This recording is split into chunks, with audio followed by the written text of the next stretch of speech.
Ang susunod ninyong maririnig ay isang kwento ng tagumpay na nauwi sa pagkasira. Isang graduate mula sa isa sa pinakarespetadong maritime school sa bansa, ang MAAP. Isang top student, role model, matinong kadete. Ngunit noong taon ng 2023, ang kanyang pangalan ay lumutang, hindi sa parangal, kundi sa isa sa pinakamalaking drug seizures sa kasaysayan ng Ireland. Ang pangalan niya, Harold Kevin Estoesta. Si Harold ay ipinanganak sa Lipa City, Batangas. Nito lamang July 22 ay nagdiwang siya ng ika-32 kaarawan niya. Panganay siya sa 5 magkakapatid na nagmula sa isang respetado at may kayang pamilya. Ang kanyang ama ay isang graduate ng Philippine Military Academy at nagsilbing piloto ng Philippine Air Force. Pagtapos nitong magretiro, ay pumasok naman siyang piloto sa commercial airplane hanggang sa ngayon. Sa mga larawan sa social media ay makikita kung gaano ka-close at kasaya ang kanilang pamilya. Lumaki na isang mabait, mapagmahal at magaling na bata si Harold. Katunayan ay consistent honor student siya mula nung tumuntong sa paaralan. Ayon sa mga nakakakilala sa kanya, ay kitang-kita kung gaano siya kadisiplinado, lalo nung nagkadete siya sa citizen military training nung high school nila. Kaya naman hindi nakakapagtaka na pagtuntong niya ng college ay nag-aral siya sa isang institusyon dito sa ating bansa, ang Maritime Academy of Asia and the Pacific, na kilala sa paghubog ng mga pinakamahuhusay na seafarers. Bilang kadet ay isa siya sa mga pinakanangunguna, masipag, disiplinado, isang leader sa akademya. Noong 2015 pagka-graduate niya, ay napabilang pa siya sa top 10 outstanding maritime students of the Philippines. Isang prestihiyosong pagkilala sa mga kadeteng nagpapakita ng husay sa akademya, serbisyo at pamumuno.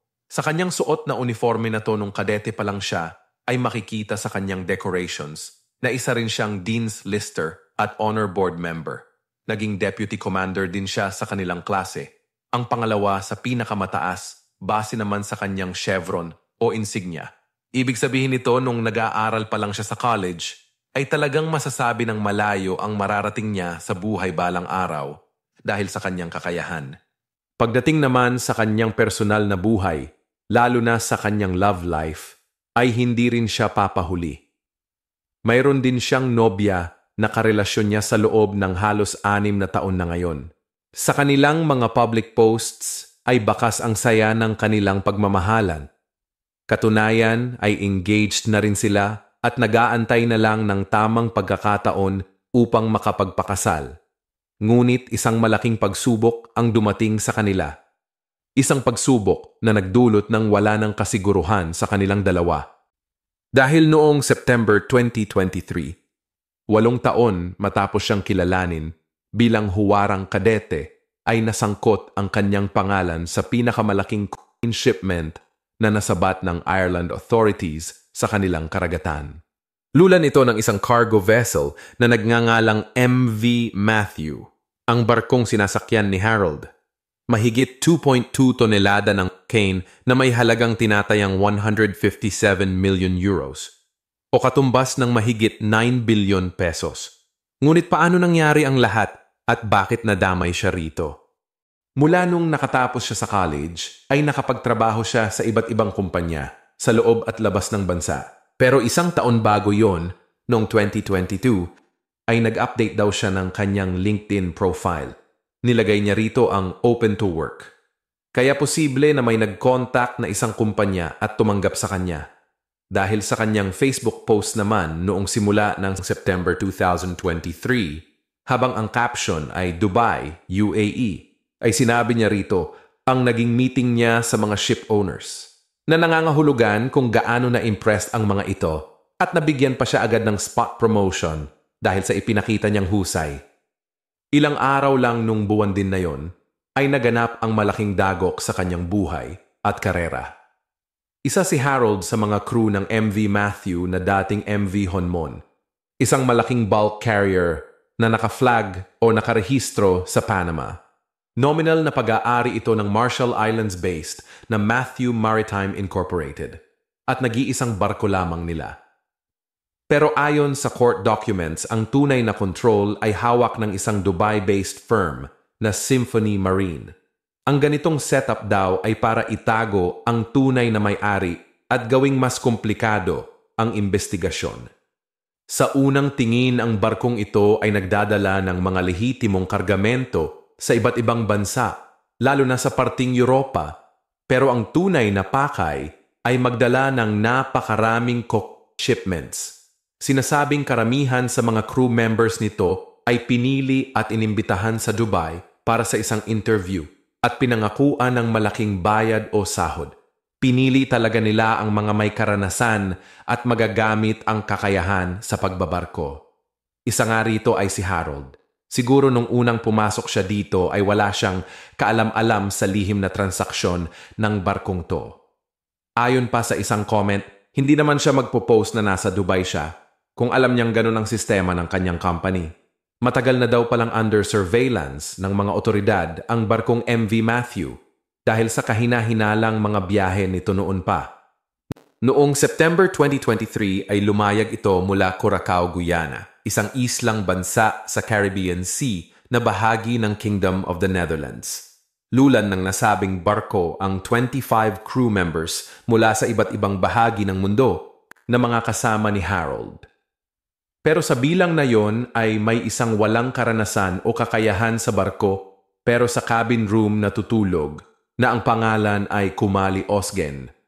Siya ang sinasabing mata at tainga ng kartel na ang tanging trabaho ay isupervise ang kargamento. Ang orihinal na destinasyon ng barko ay papuntang Poland. Pero dahil under monitoring na ang galaw nito, ay na-detect na lumihis ito papuntang karagatan ng Venezuela, kung saan dito isinakay ang 225 tons ng cocaine mula sa isa pang barko noong September 5, 2023. Pagkatapos itong maisakay ay itinuloy ang paglayag papuntang Ireland, kung saan naman dito ay nag-aantay ang isang maliit na fishing boat na sinasabi namang kabibili lang sa halagang 300,000 euros para dito ilipat o ibaba ang mga drop. Lulan ito ng dalawang personalidad na pinangalanang Vitaly Lapa na isang Ukrainian mariner at Jaime Harbin, isa namang British national. Silang dalawa ang binayaran at contact ng kartel upang mamahala sa pag-unload ng mga shipment at saka naman ibababa sa kanilang contact sa Ireland. Pero lingid sa kaalaman nila ay na-monitor na ang kanilang transaksyon. Dahil sa intelligence na natanggap ng mga international authorities ay agad silang nakipag-coordinate sa Ireland authorities. Habang nasa biyahe, ay bumuo ng isang group chat ang mga personalidad na involved sa shipment. Ang ilan sa mga matataas na crew members ng MV Matthew, dalawang sakay ng fishing vessel, pati na ang mga miyembro ng kartel na nasa Dubai at Ireland. Coded ang kanilang mga usapan dito at sila-sila lang ang nakakaalam. Si Harold na bilang second officer ay mataas ang posisyon sa barko. In charge siya sa bridge watchkeeping at navigation kung saan bahagi ng kanyang tungkulin ang pagmamaneho sa barko papunta sa kanilang destinasyon. Dahil magaling siya sa English, ay siya rin ang namahala sa linya ng komunikasyon. At kabilang narito ay ang pag-update sa mga handlers nila. Kaya nandun din siya sa nasabing group chat upang ipaabot ang anumang nangyayari sa barko, lalo na kapag may kinalaman sa kargamento. Dito binibigay ang mga instruction o ano pa mang mga utos sa kanila, kung saan ibababa, kailan at maging ang sasabihin nila kapag nahuli sila ng mga otoridad. Matapos na makatanggap ng impormasyon ang Ireland authorities gaya ng Garda National Drugs Organized Crime Bureau at Customs Service, ay kaagad inalerto ang kanilang puwersa. Nakipag-ugnayan na din sila agad sa Ireland Armed Forces. Nagsimula namang lumayag at magsagawa ng joint surveillance operation ang mga ito.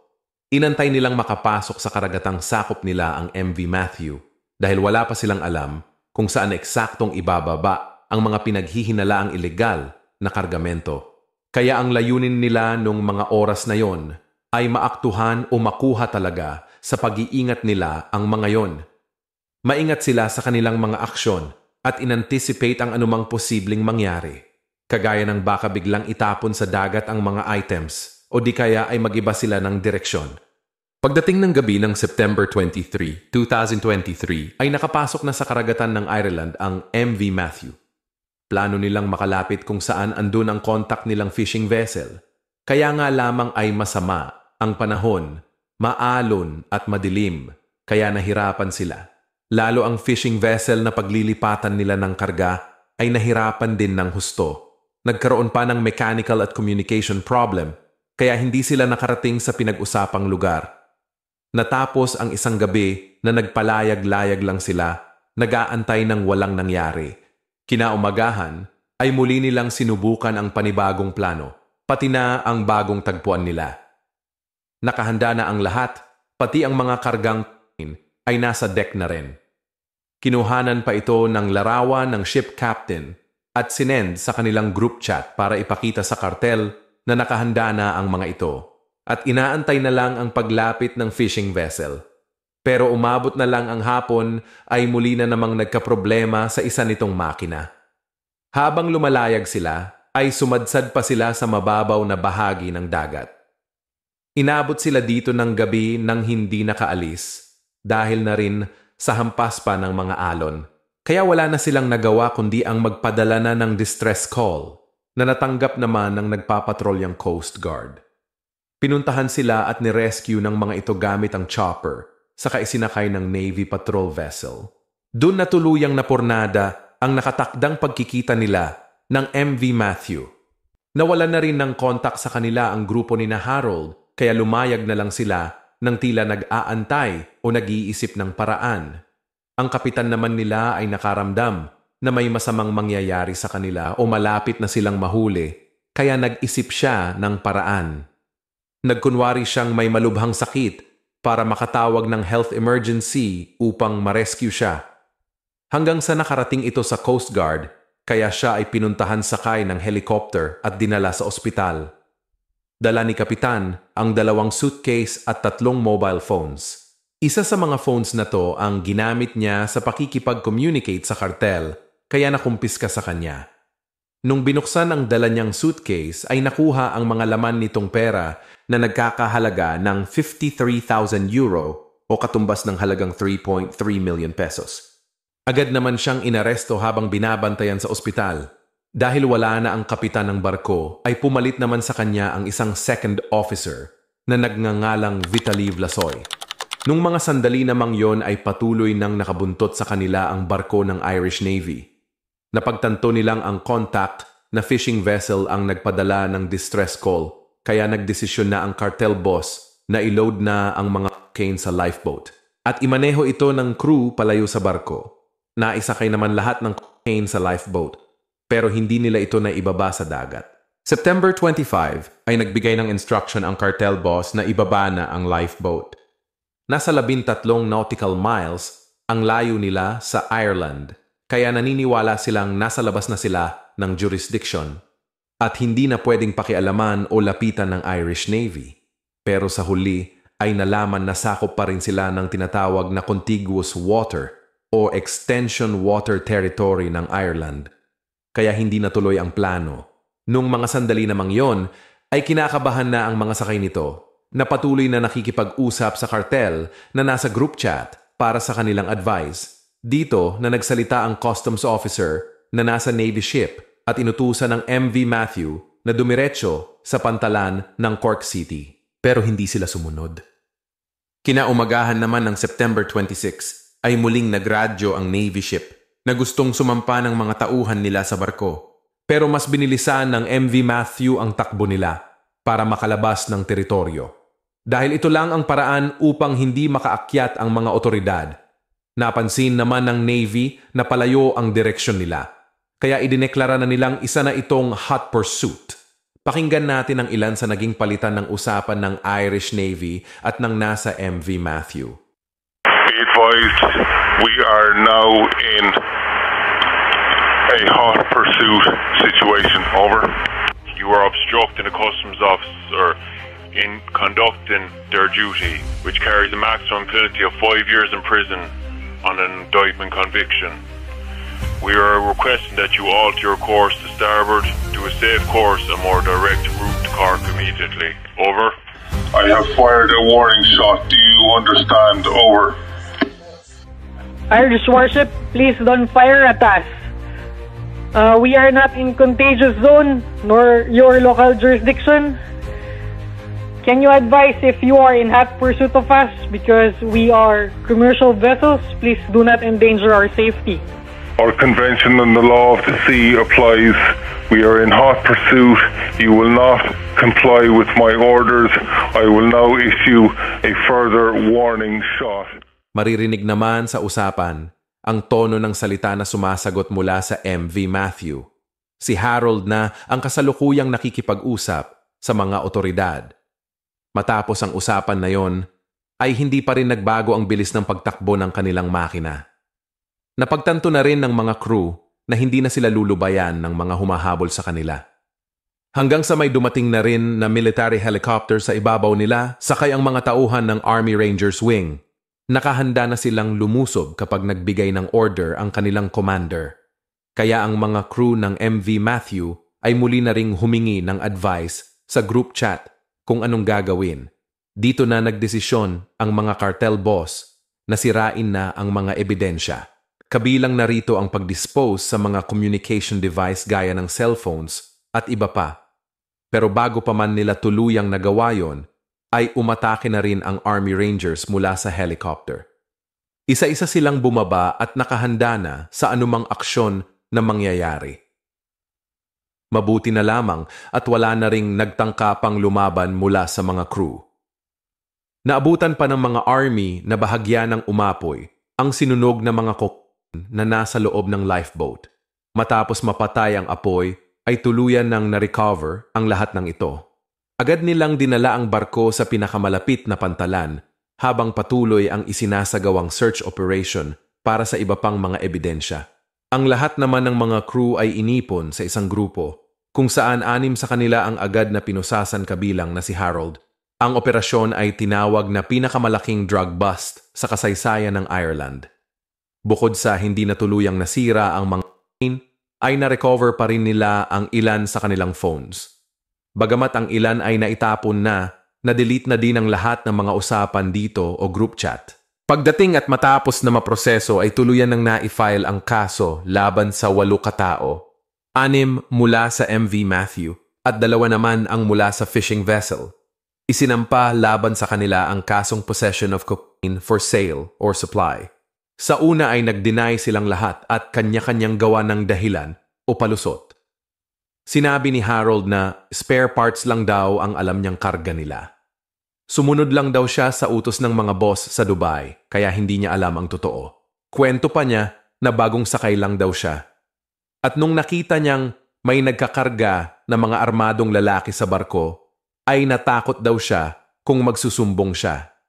Pero nung na-recover ng forensic team ang mga na-delete nilang usapan sa group chat, ay unti-unti nang nag-iba ang tono ng kanilang salita.